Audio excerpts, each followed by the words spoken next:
one of my passions has always been cars and like how they work and being able to make them properly work, being roadworthy.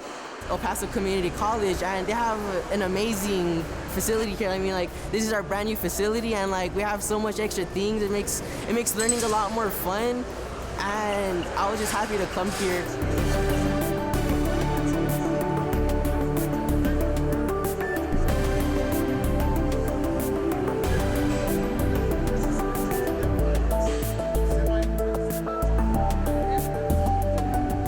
So I'm a soldier in the National Guard, and my job there is being a truck driver, but I found out I enjoyed working on my truck a lot more than I enjoyed driving it.